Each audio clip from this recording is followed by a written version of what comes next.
Welcome to the third of our Easter reflections from St. Luke's, and this one is on Judas as we go through the story leading up to Jesus' death and his resurrection. Today Ross will be reading from Matthew chapter 27 verses 1 to 10, and then I'll be sharing a few thoughts about that, and then as the last two there'll be some questions at the end of the video for you to reflect and think about what's being said. But let me just pray as we start on looking at this quite difficult and challenging passage. Father, we thank you for your words to us. We thank you that they teach us so much about Jesus, about ourselves, and about the faith that we need to trust in you. May your Spirit guide my words and all of our hearts as we listen and think about this passage. Amen. So, over to Ross to read from Matthew 27, 1 to 10. From Matthew chapter 27, verse 1 to 10.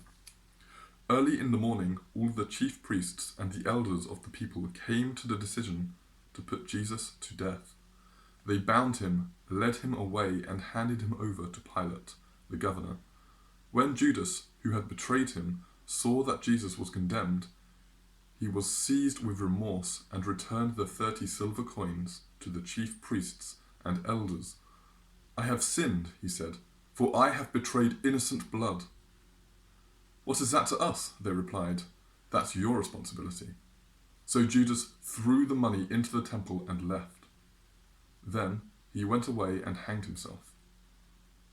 The chief priests picked up the coins and said, "It is against the law to put this into the treasury, since it is blood money."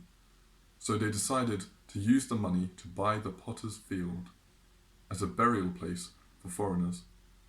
That is why it has been called the field of blood to this day. Then what was spoken by Jeremiah the prophet was fulfilled.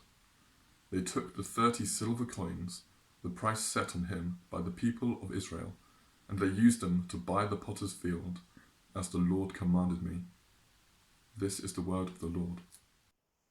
Judas is one of the most well-known characters in the New Testament, but for all the wrong reasons. He was one of Jesus' 12 disciples. That means he was one of the ones chosen by Jesus to be a close follower of him, to learn from him, to go out. He would have known all the other disciples really well. He would have been sent out on mission by Jesus. And he would have heard Jesus preach in amazing ways, heard his authority, and seen Jesus do amazing miracles. And yet again and again in Matthew's Gospel, when Judas is talked about, he's always described as the betrayer, the one who handed Jesus over to his executioners. And so we come to this passage in Matthew 27 where we see how Judas ends up. We see the tragedy as he tries to show regret and remorse for what he's done. But for him it's too late. He can't see any way back. And tragically and horrifically, he kills himself. But what is Matthew trying to teach us as we learn from this passage? Well, there are two big questions that we need to think about as we come to this passage. First of all, Matthew puts it straight after the story of Peter disowning Jesus. And it's almost like Matthew is inviting us to compare these two disciples of Jesus. One who has, under the pressure of the threats of Jesus being arrested, denied even knowing Jesus. And then Judas, who's betrayed Jesus and handed him over to his executioners. Why is Peter restored, but is Judas not restored? What are we to learn from that? What is Matthew trying to teach us with that? But secondly, and linked to this, but possibly more difficult, is that quotation at the end, the fulfillment quotation at the end of this passage in verses 9 and 10. How are we to understand that? Well, Patrick Schreiner writes about Matthew's Gospel, and he says that Matthew is someone who's working very hard to portray Jesus and the story of Jesus and what Jesus teaches by reflecting very much on the Old Testament scriptures. Jesus very much sees himself as fulfilling the Old Testament. And Matthew, in his writings of this gospel, the first of the Gospels, again and again keeps reflecting and showing us how Jesus is the fulfillment of Israel's history, of Israel's past, of the writings of the Old Testament. And there's real depth in what Matthew is doing here. This is possibly for him a lifetime of reflections, looking back on the life of Jesus and what he heard and saw him do, and also reflecting on the Old Testament and how he's understand Jesus in the light of the Old Testament. And Patrick Schreiner suggests that Matthew sees himself very much in the light of Matthew 13, verse 52, where Jesus says, "Therefore every teacher of the law who has been instructed about the kingdom of heaven is like the owner of a house who brings out of his storeroom new treasures as well as old." So there are two questions to ask. And as we come to those questions, we need to think about, first of all, how does Jesus echo? How do the events here echo what was being said in the Old Testament? Secondly, how is there fulfillment in Jesus' life of what happened in the Old Testament? And thirdly, how does Jesus take that forward? What does it mean for us now? So I'm going to reflect on two ideas that come up in this passage. Ideas around blood and ideas around value. And think about those three questions. What are the echoes? What is the fulfillment? And how does this take us forward for each of those two ideas? So let's start with blood. And in blood is mentioned a few times in this passage. First of all, blood, three times to be precise. First of all, Judas comes and says, "I betrayed innocent blood," to the high priest. Then the high priest called it blood money, this piece of silver. And thirdly, they buy what becomes known as the field of blood. Blood is obviously a key word through the passage. And when it comes to the fulfillment quotation, Matthew says that this comes from the prophet of Jeremiah. Now, you won't actually find these exact words in Jeremiah. But Matthew's saying something deeper than just quoting one text as a sign of that text being fulfilled. He's trying to help us look at the whole Old Testament story and how Jesus fulfills that. And particularly he wants us to reflect on things that happened in Jeremiah. And there are a lot of echoes of what happens in Jeremiah in this passage. And the passage from Jeremiah that's most important is Jeremiah 19. In that passage, Jeremiah buys from a potter.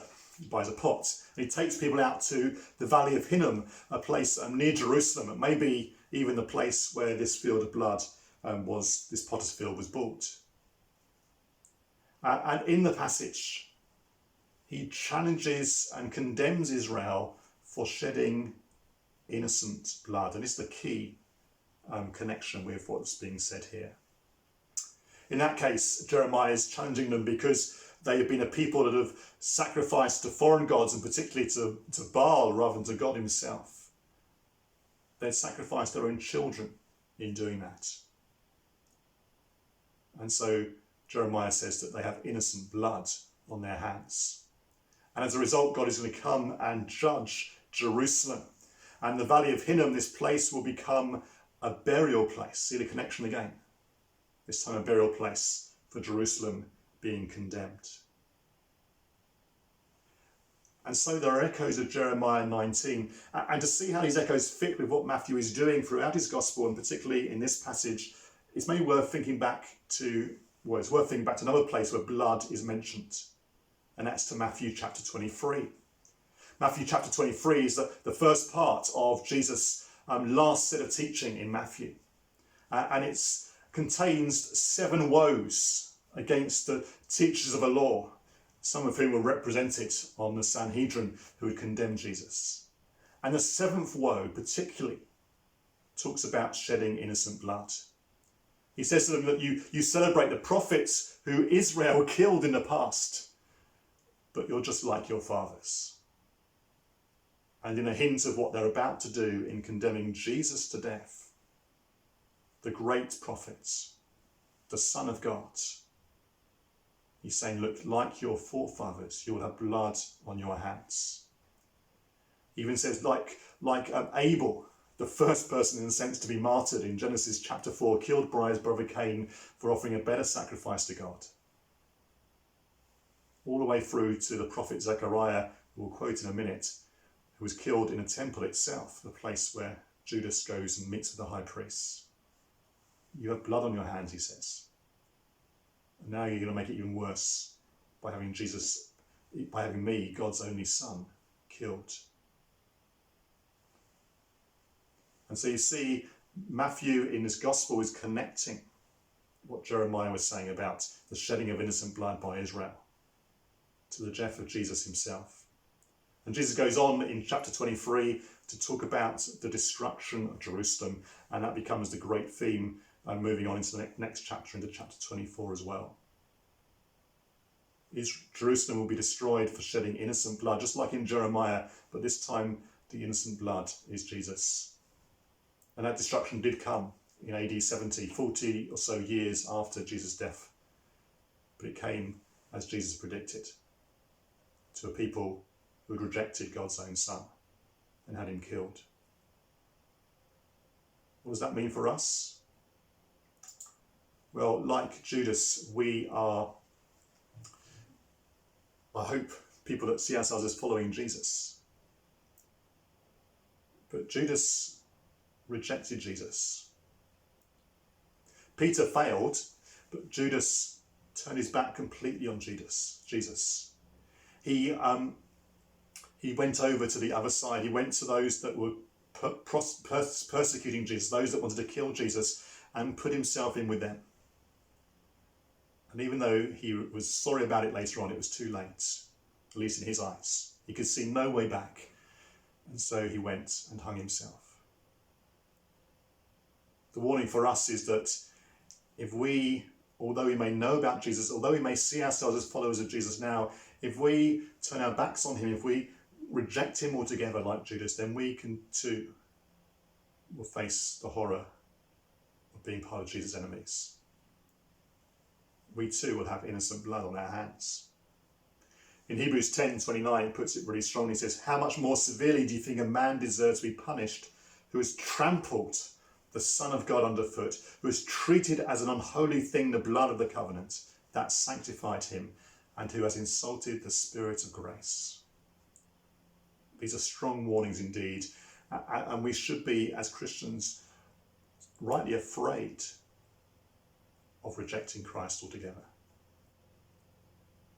And yet, if you truly are a Christian, if you truly know Christ, then you'll never do that. And if you think you have because you failed God, because you've let him down, because maybe you've sinned in a way that you feel horrible about, you feel guilty about, maybe if you denied Jesus and not submitted to being his follower, maybe you feel you've let Jesus down, but you haven't actually turned against him, you haven't actually rejected him, you still want to be his follower, then there's encouragement here, because that's what Peter is like, not Judas.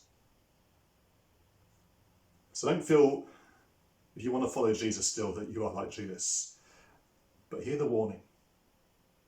Hear the warning of how horrific it is if you do turn your back on him completely, if you decide that that's the way you're going to go.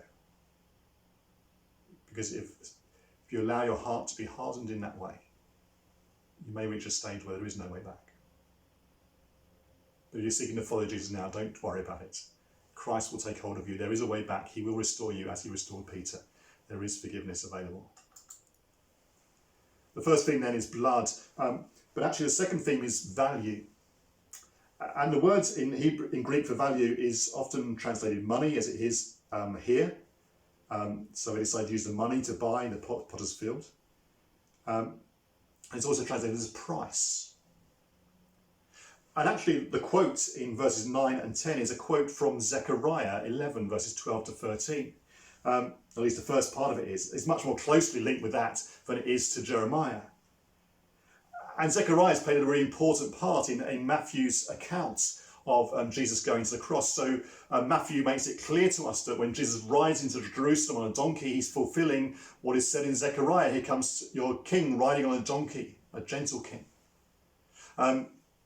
And he's also shown that Jesus quoted from Zechariah about the shepherd being struck and the sheep being scattered, as Jesus warns his disciples about what is coming and how they're going to respond. And now here for the third time, Matthew is quoting from Zechariah. And a key link here is the 30 pieces of silver. You see, in Zechariah, what is happening is Zechariah tells of a shepherd, and he's a good shepherd who cares for the sheep who are being exploited by their other leaders. And yet the sheep despise the shepherd. They don't want him looking after them, even though he's a good shepherd, even though he's looking out for them. And so they decide that they're going to pay the shepherd off. They're going to get rid of him, sack him. And what do they pay him off with? 30 pieces of silver. You see the echoes of what's happening here? Jesus is the good shepherd that comes. And yet the people of Israel, represented by their leaders, say we don't want him. And they're prepared to pay 30 pieces of silver to capture him and get rid of him. And in Zechariah, it says, this is how I'm valued. And when Matthew quotes Zechariah, he puts the emphasis on this issue. In our version, our translation in the NIV, it says the price set on him by the people of Israel, but the actual literal translation is something much more over the top and clumsy. It's like, this is the price of the pricing that has been priced for the one set on him. Matthew emphasizes that they've completely undervalued Jesus. Both Judas and the people in authority, the Jewish Sanhedrin. And 30 pieces of silver, in the Old Testament, that was the price for a slave. And when they had Jesus crucified, well, crucifixion was a punishment reserved for slaves. They valued Jesus as a slave.